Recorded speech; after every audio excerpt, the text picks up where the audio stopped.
maybe there was something that happened with Negan and it was just cut. Well, what I was talking about with the hilltop thing was just because the other shot where it was very apparent that they were tied up didn't look good. So that's a different thing. So, yeah.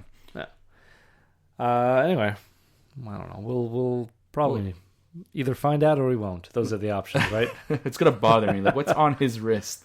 Is it a tattoo, maybe? Someone will ask him, as long as we get some answer. Tara brings Olivia a can of lemonade mix she had in her kitchen. Olivia says she can't leave because she's there to watch Judith, and they are about to sit for supper. So, were they not drinking lemonade on the porch last episode? No, they weren't. I don't think they weren't drinking anything. He was just playing with Judith. So I said they were drinking lemonade. Oh, you did last week? Yeah, because I did not notice. I assumed Olivia went to go get lemonade, and then later on we see them sitting at the porch after Carl shows them around the house. Are you sure you said it last week? I did say it. Oh, okay. But I didn't notice. But I guess it didn't happen. So it took Olivia this long to get lemonade?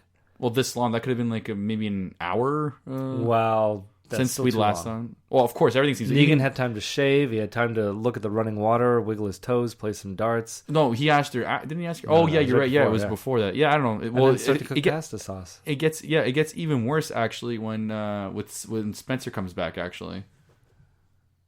When we get there, I'll point it out. But yeah, okay. But I mean, in terms of timing, of in terms of timing, yeah. All right, I'll let that go. But well, you'll see. You'll agree. I know. We'll see. Now I'm inclined to disagree on principle. No, you can't. Tara is told to leave, though. Right. Well, did she notice that she said that Denise liked lemonade? So she kind of had a callback. Denise liked everything. Denise liked lemonade, Orange Tara Crush. Tara liked the Orange Crush. Denise wanted to get it for Tara. Okay. Yeah. Yeah, that's true. Yeah, so it was Denise that liked it. So it was like and the thing is, I don't know if they're doing it on purpose because you and I mixed up Denise and Olivia at some point. So like, what are you trying to say? Are you trying to say they look alike? Are you trying to say they're two different characters, two different everything, and they're associating them together almost? Yeah. But then it's and then even from what happens later, it's like, oh, okay. Like, are you trying to mix us up? Are you trying to if we discuss this on another time, we're bound to mix these two characters up when they're not supposed to be mixed up. No, and thank God Olivia's dead now. I don't have to worry about remembering her name, though I could never forget it after last episode. Exactly. Carl sets the table and Negan tells him to set another place. Another setting. Yeah. And Olivia pours him lemonade. And he drank it. Could have been poisoned, but don't want to risk it. We see that Morse code blackboard up again. For no reason. I don't think anybody was tapping any objects or blinking or making noises. I feel like that we could finally put that blackboard to rest. I think after this episode, we could put it to rest. They had it there, but they did put it to no use. It was obvious, but I don't think it's going to be... I do believe that the actors did come up with it, I think, for sure. And then they just decided to basically... Let's screw with the production. Pretty much. Blink a lot. Just blink a lot. Yeah, I know, whatever. It's like, oh, yeah, that's cool. Yeah, it won't affect anything, but we'll leave it there kind of thing. Let's ruin this show. Well, it just shows how much power the actors have sometimes, the influence they could possibly have. So, I don't know. Yeah. Maybe. Not very much. Poorly thought out structure they could have. Well, or it's so freely influenced, Yeah. That's the problem, though. When you start letting the actors just write off the cuff, right, you're going to have problems. Negan is a caricature of himself. I think we've talked about this, but it's too much. Every action, it feels like he needs to shake his body, smile, make his eyebrows dance. Yeah, the whole lean back thing. Yeah, leans back way too much. So that song. Yeah, that's Negan's song. Like someone has to do a montage of him leaning back to that song the whole time. Like him just getting that glass of lemonade. He did this huge smile. He puffed his lips up a bit. He tilted his head. He did a little eyebrow dance. Too much. I'm much more interested in serious Negan, which we get to see a bit later in the episode. Exactly. Negan. Well, that's Negan we were used to throughout the entire season, with the exception of the first episode and the fourth episode. Yeah. Every episode you see Negan in. Well, fourth episode. He didn't do anything in the fourth episode. Yeah, he was walking around, leaning back, saying, like, look at this place. An embarrassment of riches. Like, he was way too animated. But, yeah. Oh, yeah. Okay, I see what you're saying. I'm trying to say that, we see a huge, largely an animated amount of Negan as opposed to a serious amount of Negan. And that's what I argued for last episode, so. Now, I will go back and say he is very animated in the comics, but for some reason he seems scarier. Well, because he's swearing most of the time in the comics. That's true. That's true. Aaron and Rick now, they stand in front of some kind of aquatic obstacle course. They've got to take a rowboat full of holes to a canoe, and then canoe to a larger boat while avoiding a Walker minefield. You know, apparently, there was a shot that maybe they thought that Kirkman was one of the walkers, and one of them did resemble him, but he didn't claim it on the Talking Dead. Wouldn't he say it if he was one of the walkers? Yeah, I really think he was. I saw it and I was like, that's Robert Kirkman right there. And I went back and was like, that looks so much like him. It has to be him. But I don't think it's hard to look like Robert Kirkman. No, I wouldn't recognize him in the crowd. No, I wouldn't. No. You haven't seen him enough to recognize him. I've seen him enough. I just feel like a lot of people look like him. Yeah. But this one looked especially like him. Yeah, probably. So, I don't know. I guess if he didn't fess up to it on The Walking Dead, we might never know. Right. At the dinner table, Negan is fed up of waiting for Rick and puts Lucille at his place and then tells Carl to pass the rolls. You think that was on Movie Pilot, one of the articles? I couldn't address every single one because I felt like I was just taking bits and pieces of every article I was reading with the Movie Pilot, and they all had their own fair share of throwbacks. But do you feel like they were referring to the Herschel's Spaghetti Tuesdays on Wednesday?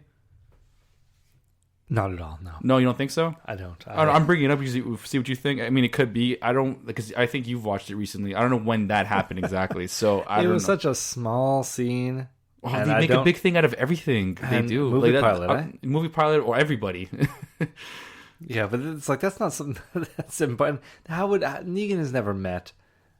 No. I'm talking about just a nod. Just a nod, exactly. Not to make a big deal out of it, but do you think it's just something like that's what a throwback is, a callback. It's of course Negan has no effect, doesn't know what doesn't know what Herschel is, but the fact to have like a dinner table, they even said that maybe I think this makes less sense. They said it referred to the fantasy dinner table that Rick imagined in episode 1.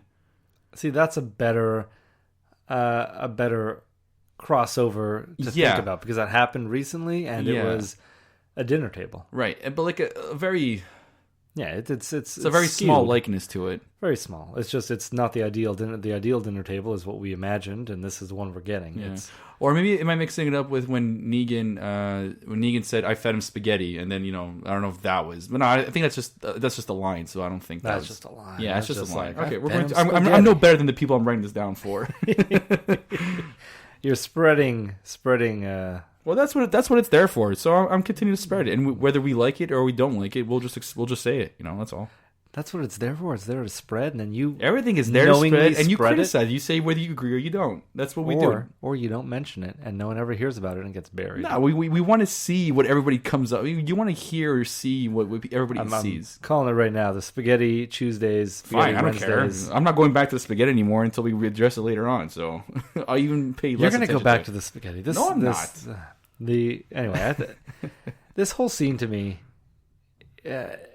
Really, every scene with Negan at Alexandria so far, I want someone to recut and just do all in one shot, and it's going to be like a sitcom, and I want a laugh track. Because this whole scene at the dinner table, you can just put a laugh track in during every one of Negan's pauses. Yeah. And it'll be like, so you just have, picture this, you just have that last scene that we see. Them sitting at the dinner table, Negan looking unhappy. And it's about a 5-second pause before anyone says anything. Put a laugh track in there. Then Negan cuts that through the laugh track, says, well, that's it. I'm not waiting for anymore. I don't know where your father is, but I'm hungry. And then we hear another laugh track. He takes Lucille, puts it on the chair. People laugh again. It's like, Lucille's hungry. Everyone laughs. He says, pass the rolls, please. You laugh again. And it's dark, but it seems like a sitcom. And when I was watching it, I didn't feel the dread. Okay, see, that I should have been feeling. I was complaining about that last episode the entire time, whereas this scene, I feel like it was actually meant to be more intimidating because he gives a place to, which is supposed to be, when he gives a place to Lucille, means okay, Lucille's hungry. It means he's gonna bash some skulls in, and that's what they're teasing. And the music cued in properly, as opposed to every other time they could have done that last episode and it didn't happen. And I'm gonna keep arguing, going back on that last time, because you're in his home in the sanctuary. You should show what kind of influence to it, but with more tension. And now he's somewhere else where it's now they're showing, because something is supposed to go on. They're clearly being predictable on this. So and that's what upsets me, because I don't, this time, of course I'm not complaining this time because they're getting it right. They're supposed to have it, but under the influence with everything we've seen so far, how animated Negan's been so far, I mean, like, of course, even maybe built up to this point, you perceive this to be a sitcom situation as opposed to taking it seriously. Yeah. So, well, I mean, the thing with the music to me in this seemed like a farce. It seemed like they were taking a it's not even really music, dramatic it's sound. Tone. I know, just a dramatic. Yeah, like I like that. That was good. Yeah, that's fine music. But to me, that overlaid with this, without that music and without the context, it wouldn't seem scary at all. But you could do that with anything. Yeah, I know, but that's it. They're just using the music to really sell you on this. Where I think as it wasn't, should. But not for what you're saying. You're saying it's only scary now because of the music. Well, yeah, that's 50% of what you're portraying. That's what I feel. No. You're supposed to. It should be scary, regardless of the music. Like, okay, the music so was the only thing scary about the scene was the music, which has the powerful undertone of what it's supposed to demonstrate. Yeah, but it was too. What's the word I'm looking for? It was simultaneous. It juxtaposed the scene so much. Oh, okay. That it seemed like a farce. It seemed like as if SNL was doing a Walking that's how Dead you perceived skit. it, right? You broke it down and didn't suspend your disbelief for it. Whereas this time I wanted to and I did. Yeah, it's like they're trying to make something that was not intense at all, super intense by just this powerful music, a couple of winces by Jeffrey Dean Morgan, right. Lucille in the scene. But overall, they're just sitting down for supper. Well, of course, but you could break down so many scenes that way, even really good scenes without that. Yeah, no, I know what it was showing us, and I don't disagree. You just didn't want to take it seriously this time. I just couldn't take it there seriously. There you go. But that's my own fine. fault. I think it was working fine. I'm good. As long as you take the blame. Just take the blame. All right. Just do it. Opening credits. Finally. Then we come back. Spencer is commended on his good job scavenging. A woman tells him that if he plays his cards right, maybe she'll invite him over and buy him a sandwich. Ooh la la. I don't know if that means buy him a sandwich or sex. Buy him a sandwich. Oh, man. I really thought you were going to buy him a sex, but no. We're good. No. That's the cheesy pickup line in The Sanctuary. Sandwich. Whoa, you must be doing really well. Got a lot of them points working for Negan. Yeah. Dwight had to spend days to make his sandwich. Yeah, it took him 3 days to find 4 ingredients, I think. Yeah. And she's willing to just buy him one like that. Just because he's Spencer. Lovable Spencer. Yeah, and what was it? Eugene. Yeah, the whole callback of him liking to watch things. Yeah, that's the first time Eugene didn't just cower and fall to the floor shaking because of how intimidated he was. He just answered the question. Yes. Wouldn't you? She told him to get lost. Carol catches Morgan now over at the outskirts of the kingdom. Morgan has left her a care package. She tells him she's good. Doesn't need any food. Motions to the food that Ezekiel has already left. When Morgan goes to leave, we see that, I don't know this guy's name, Gerard Butler is what I have him written down as. I understood as Richard, but I could be totally wrong, and I don't want to say something that I'm wrong. Richard. Do we have a Richard yet? No. Let's call him Richard, because I don't want to keep calling him Gerard Butler. Fine. We'll call him Gerard Butler. I know I had him right in the second That's episode. why I remember Richard. Okay. So I remember, but I could be completely wrong. No, you know what? Just say Gerard Butler, because if we say another name that's actually another character's name, I don't want to. I'm not going to sleep tonight. So for now, Gerard Butler. Butler. So Gerard Butler comes in. Yeah, he's also at the doorstep. He's wanting to talk to both of them. We find out later what about. Aaron and Rick now are paddling over to the canoe using the oars as weapons to fend off walkers. They get surprised when a walker's in the canoe. Aaron falls out of the boat but manages to swim under to a clearing and make it to the larger boat.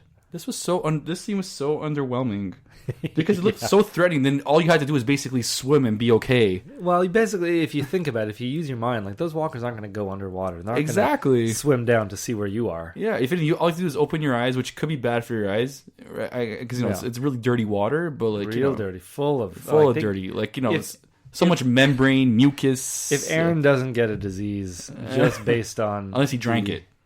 Well, it goes into your ears, your eyes. Ears as an entry wound is not the parasites. Just the amount of parasites in this bog. Okay, alone. you're thinking those bugs crawl into your sleep in your ear or something. Everything. You have not in water. You have a small, still area of water just festering with human remains.